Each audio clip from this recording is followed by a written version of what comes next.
આપણને તો નોટથી જ મતલબ હોય છે, એમાં પણ 500ની નોટ મળી જાય તો મજા જ પડી જાય। પણ તમને ક્યારે એવો વિચાર આવ્યો છે કે આ નોટમાં જે સહી હોય છે એ કોની હશે? અમુકને તો ખબર પણ નહીં હોય। તમારી પાસે જે પણ ભારતીય ચલણ હશે તેના પર રિઝર્વ બેંક ઓફ ઇન્ડિયાના ગવર્નરનું નામ પ્રિન્ટ કરાવેલું હશે। એવી કોઈ રૂપિયાની નોટ નથી કે જેના પર આરબીઆઈ ગવર્નરની સહી ન હોય। નાનપણની ખોટી નોટો યાદ છે? ચિલ્ડ્રન બેંક ઓફ ઇન્ડિયા, જે આપણા ખોટા પૈસા હતા, બરાબર ને? આઈએએસ સંજય મલ્હોત્રા આરબીઆઈના નવા ગવર્નર છે। તમે તમામ ભારતીય રૂપિયાની નોટ પર જોયું જ હશે કે જ્યારે તે નોટ જાહેર કરવામાં આવે ત્યારે નોટ પર આરબીઆઈના ગવર્નરનું નામ અને હસ્તાક્ષર હોય જ છે। દેશમાં ફરતી 10, 20, 50, 100 અને 500 રૂપિયાની તમામ નોટો પર આરબીઆઈ ગવર્નરના શબ્દો, નામ અને હસ્તાક્ષર હાજર છે। પરંતુ શું તમે જાણો છો કે ભારતીય નોટો પર સૌથી પહેલા કયા ગવર્નરનું નામ છપાયેલું હતું?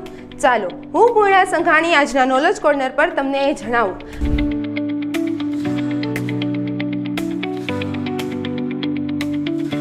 ભારતીય રિઝર્વ બેંક એટલે કે આરબીઆઈના પ્રથમ ગવર્નર સર ઓસ્બોર્ન સ્મિથ હતા। તમને જણાવી દઈએ કે આરબીઆઈની સ્થાપના 1 એપ્રિલ 1935ના રોજ થઈ હતી। ઓસ્બોર્ન સ્મિથ 1 એપ્રિલ 1935ના રોજ આરબીઆઈના પ્રથમ ગવર્નર બન્યા હતા।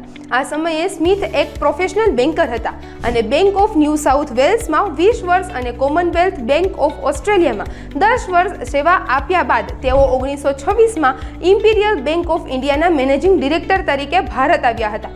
જોકે આરબીઆઈએ તેમના કાર્યકાળ દરમિયાન નોટ જાહેર કરી ન હતી।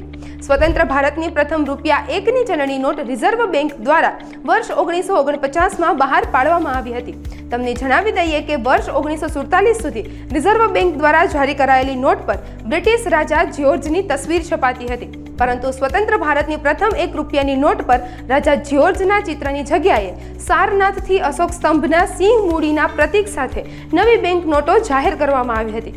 તે સમયે બંગાળના રાજ્યપાલ રામારાવ હતા। ભારતીય રિઝર્વ બેંકે વર્ષ 1969માં પ્રથમ વખત ગાંધીજીના ફોટાવાળી ₹100ની નોટ બહાર પાડી હતી।